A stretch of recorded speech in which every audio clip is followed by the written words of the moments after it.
नदी सिर्फ एक जलधारा नहीं है, ये दिल्ली की पहचान है, कभी पूजनीय, कभी प्रदूषित।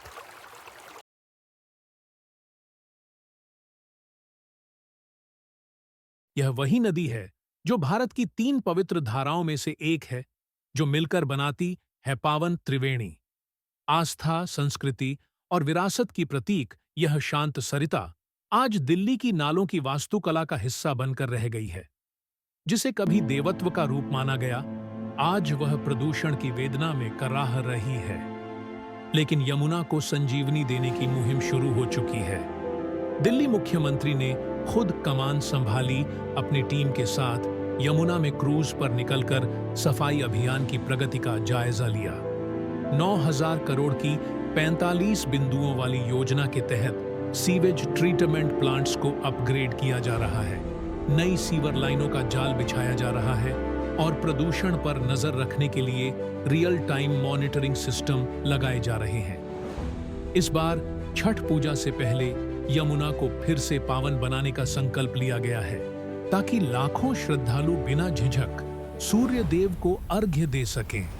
अब यमुना सिर्फ एक नदी नहीं, बल्कि आस्था और बदलाव की प्रतीक बन रही है। प्राचीन काल से वैदिक कथाओं में यमुना को हृदय से पूजनीय माना जाता था। भजनों में गाया जाता था, एक दिव्य देवी रूप में उनका जल पवित्र और निर्मल तथा उनका आशीर्वाद को उत्तम माना जाता था। मुनि ऋषियों ने उनके किनारे यज्ञ और पूजा करते थे। पद्म पुराण में कथा है, 2 भाई भोग विलास में लिप्त होकर पापमय जीवन जीते रहे। मृत्यु के बाद यमलोक पहुंचे। बड़ा भाई नरक गया, छोटा स्वर्ग।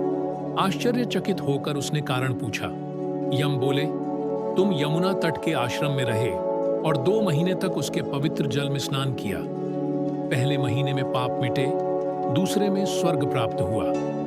लेजेंड से लेकर राजशाही तक दिल्ली की यमुना ने सब कुछ देखा है। इसके तट पर पांडवों की गौरवशाली राजधानी इंद्रप्रस्थ बसी थी। दिल्ली का पहला साम्राज्य विश्वकर्मा ने इस क्षेत्र को सुंदर शहर में बदला। सदियों बाद सुल्तान फिरोज शाह तुगलक ने भव्य नहरों के माध्यम से यमुना के जल को पुनर्जीवित किया, जिससे यह धरती एक बार फिर खिल उठी। बगीचे बनाए जहां उसका पानी चमकता था। आए फिर मुगल आए। शाहजहां ने यमुना के प्रवाह के किनारे शाहजहानाबाद का निर्माण किया, जहां लाल किला और शाही महल उसकी झिलमिलाती लहरों की ओर खुलते थे। और जब भारत स्वतंत्रता के लिए जागा, तो इस पवित्र नदी ने अपनी पवित्र भाप आस-पास की धरती पर बिखेरी, जहां आधुनिक भारत के निर्माताओं के अंतिम अवशेष अब शांति से विश्राम कर रहे हैं। साम्राज्यों से लेकर स्वतंत्रता तक यमुना आज भी बहती है, शाश्वत, सजग और दिव्य। धीरे इसकी पवित्रता कम होती गई, लेकिन तेजी से अनियोजित आधुनिकीकरण, जनसंख्या विस्फोट, औद्योगिकरण ने यमुना की शुद्धता और स्वच्छता को प्रभावित किया।